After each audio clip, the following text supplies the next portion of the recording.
Hey you! So today we're going to be talking about Dragon Ball Super Volume 5 from Manga Entertainment. I'm a tad little bit late to this party, but before we begin the review, if you want to hit that like button, hit the subscribe button, as well as check that notification bell for more videos. That will help the channel, and without further ado, let's start this review. Let's talk about the general information. We carry on from where we last left off, and we'll also introduce to Zamasu, the main villain for this entire story arc. Zamasu doesn't know who Goku is at all. We get kind of more side story until the main event. Goku fights Zamasu, and Zamasu is shocked with the power level of Goku and what's going on. As Goku and Zamasu keep fighting, Goku, Beerus, and we kind of find out that the energy that Zamasu is giving off is very identical to Black, and with that they're kind of like, what's going on? We also meet Grand Zeno properly rather than a random episode back in the Tournament of Destroyers, and that's the kind of very basic stuff that you get within this anime. So let's talk about the special features. Within this, there isn't that much. You get coffee time with Trunks and Mai, which is kind of interesting to see, and you get Texas openings 1 and 2 on pretty much everything that you get within this anime. And that's it. I really wish there was a little bit more, but that's all you get. So let's talk about the animation. The animation is pretty much exactly the same as you would get from all the others. The production quality has kind of changed a lot, which I kind of really like.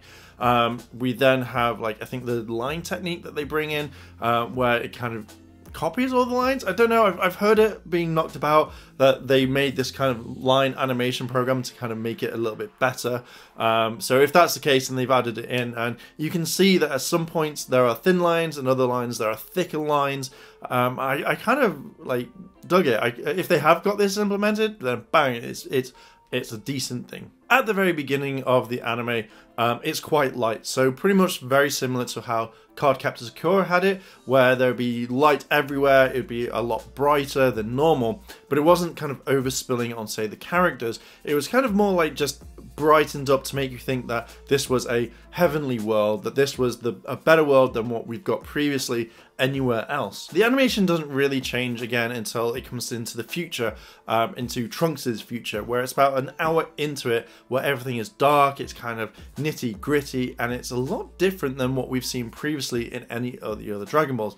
You could say it's very similar to the history of Trunks, but this one kind of more focuses around what's gone on, how the buildings are badly damaged, etc, etc. And it's quite nice to see the different tone from where you had the light area in the Kais to where it's normal at Capsule Corp, but in the future it's dark, nitty gritty, everything's kind of been destroyed. I would probably say that when it gets better is when it's much later on in the story, hence in the kind of Trunks' future, where previously the animation for filler episodes weren't that great, it got kind of boring, etc, etc. So the character would have the better animation, but the backgrounds would be kind of boring, there wasn't anything interesting, and it was very kind of generic, so it was easy enough to kind of animate, but then again it didn't kind of like speak out a lot of different things. So you kind of think they would have put a little bit more time into the animation for the quicker scenes, like they did with some of the longer scenes. One thing I really liked was Goku Black's transformation into his Rosé form. I felt like,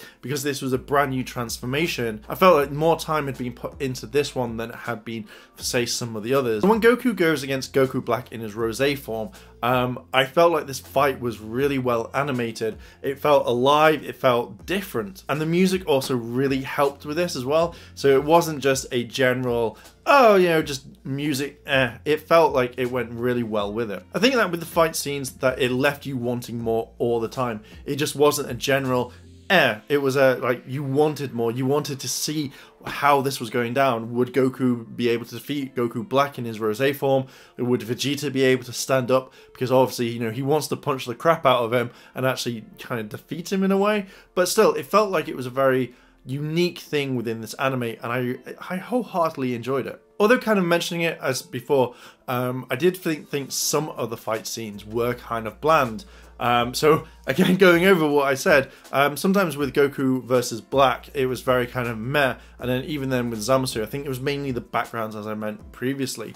The fight scenes were very energetic, but the background of the fight scenes were a bit, could have been better. I found out at times that when certain characters would come onto screen, that some of them were drawn really nicely, but again, sometimes some of them were drawn like, what is this? What am I watching? Why have you drawn it like that? I found out that these didn't take you out of the anime. Like, you could easily watch this, not be like, oh, okay, I don't want to watch this anymore. I think a lot of the animation sequences and characters could have been drawn in the same way as they would all be done normally, but sometimes obviously with different scenes or different parts were animated by different people, things would change. But I kind of really wish it would be consistent rather than kind of jumping up and down. Let's talk about the writing. The writing in the anime wasn't that bad. It had a lot of suspense at times that made you want to continue watching, that made you be drawn into it and be like, ooh, what's going to happen? And it's one of those things where you could be like, next one, next one, next one, and actually kind of follow the progression of the story. This is what I generally like, and then when animes or anything else can do this one I think is like they're onto a winner where you're hooked, you want to watch more. And this is what I think Dragon Ball Super in Volume 5 does really well with the entire Goku Black arc. I loved how some of the characters were written. One thing that kind of annoyed me was the fact that they kept jumping back and forth in different times. So when they were getting beaten, they'd instantly go back to the past, kind of regroup, and then instantly want to jump back to the future. And then when they got there, boom, they would jump back because, again, they would be beaten. And I felt like when they were writing this, that there wasn't enough time for them to say, look, let's just focus on this. But no, it's like back and forward through time, which I kind of didn't like it that much. I also kind of think the way that Goku is written, where, you know, you're going on an important mission, so you think, oh, I'm going to take the sensu beans. But then later on, you find out that he left them on the toilet. You know, he's like, oh, yeah, I kind of forgot about that. Sorry, didn't mean to.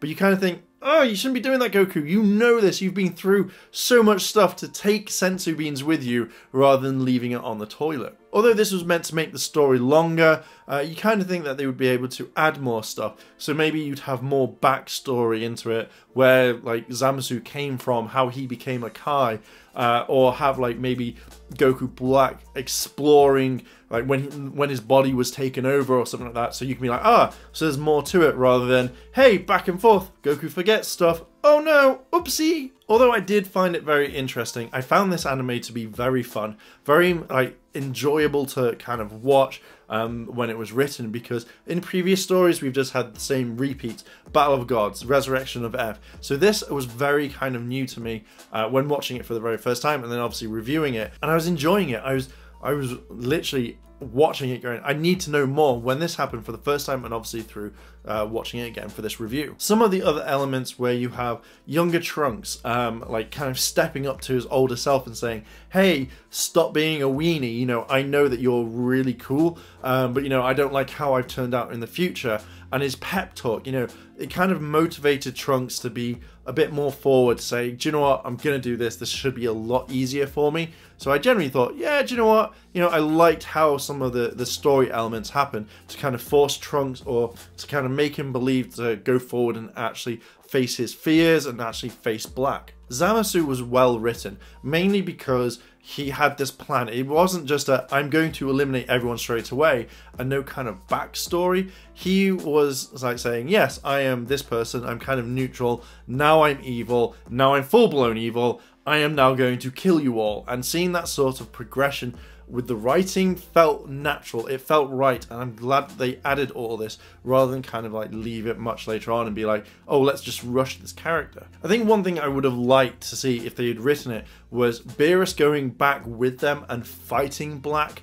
I think it would have been a very interesting way of extending the story and seeing how Beerus would go against destroying Goku Black, and would he be able to do it? So we saw the progression of Black getting stronger and stronger and stronger, but then seeing Beerus come in, would that have been cool? I do think this is one of the better written story arcs. Obviously there's a lot going on and how like time travel works, etc, etc. So I'm kind of glad that Trunks does explain it, how obviously it works in that era. Let's talk about the characters. The main one I kind of really want to talk about is Zamasu. Zamasu was one of the better villains, probably one of my favorite villains out of all the characters that I've seen, or all the story arcs from, say, Dragon Ball Z, from when you've got Frieza, you've got Cell, to Majin Buu or Kid Buu. I find that Zamasu was a better written character, and one that just doesn't want to destroy the world. He wants to get rid of the human population, but he doesn't want to destroy the world. You know, he wants like that kind of respect, where others have just gone, I want to fight the strongest person, let's destroy shit. But this one I thought was generally kind of interesting. His plan to take down his master and stuff like that, I generally thought was well executed. I think the way it builds up to seeing what happened was very kind of like, oh, you know, is he going to kill him now? Is he going to do this? Is he going to do that? And, you know, he felt like a very cool character. Later on, when he becomes, you know, he's fighting with Black, obviously they're the same person, but having the attack straight away work off each other, that I really liked. So he is possibly one of my favorite villains out of all of Dragon Ball Super, as well as Z and Dragon Ball. I do kind of really wish that in the end he became a friend with Goku. I think that you could have had a lot more story with it, how like he worked up, but I think the way that Zamasu was fixed on Goku after his power, after seeing what he could do and how he wanted to kind of destroy things, I do think that in the end Zamasu was a better bad guy, but a friend, I think that would have been interesting as well. Goku Black was again another character that I like as well. He's my favorite version of Goku.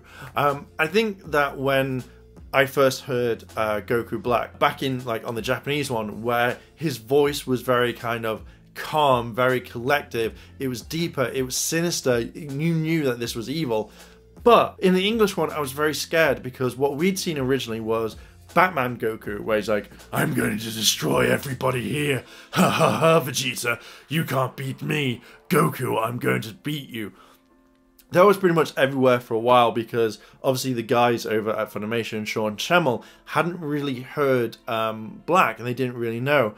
But I'm so glad that Sean turned around and was like, do you know what? I'm going to do a voice very sinister, and then later on becomes English a little bit. I was very worried, but I'm so glad that he did this, because it made the character more believable, rather than going from I'm evil Goku to I'm evil Goku with rosé hair.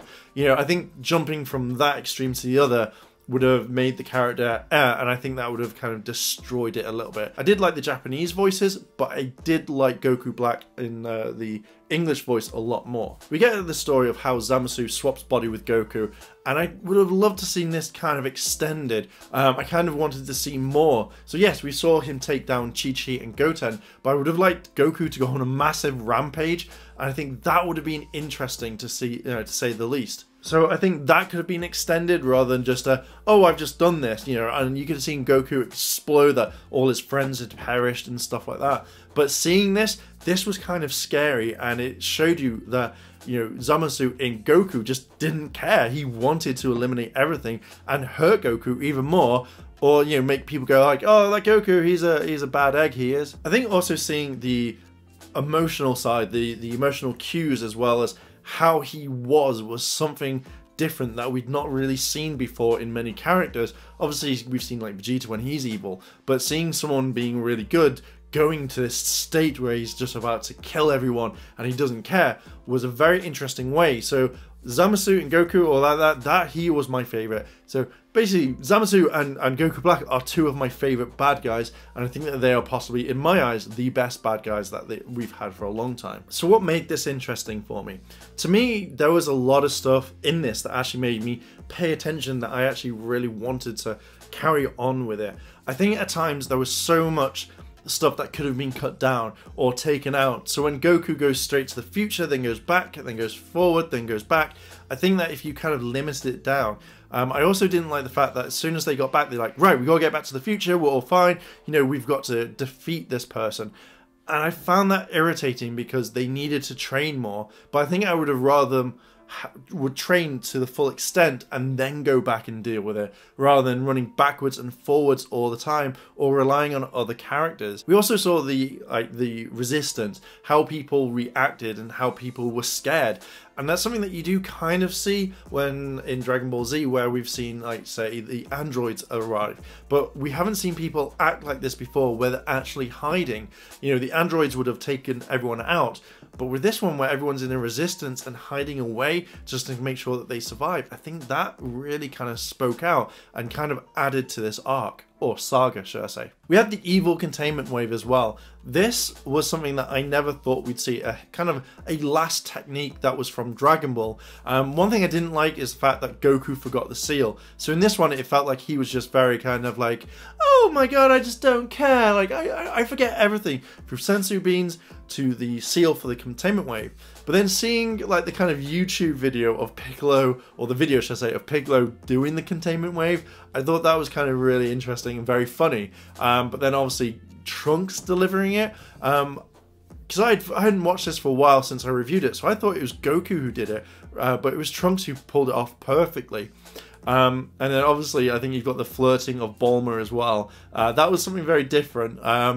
But, you know, I wonder if it happened, how would she have been able to tell Trunks and Vegeta? One of the things that shocked me was the way that Vegeta got such a power boost. Like, he powered up from being in the hyperbolic time chamber, you know, and then no one saying anything on the lookout, just good luck, Vegeta, and that's it. That to me spoke, and it's like, you know, what did Vegeta do to train to get that much stronger? So I would kind of like to know what training happened. And I think probably one of the most interesting ones is when Trunks was learning the evil containment wave, and it just reminded me of the Ginyu Force.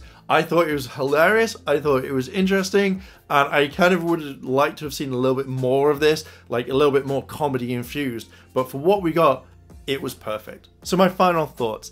Now, I think that this is possibly one of the better written sagas to date. Obviously, we've got the Tournament of Power coming up, but for the time, this is possibly the best saga that they've done in Super. I generally thought that this is a very interesting saga and something that I would want to watch over and over and over again. There were things that I would take out of it, there are things that I would put into it rather, but again, it was fun to watch and enjoy. This entire volume was a lot more action-packed than previous in my eyes.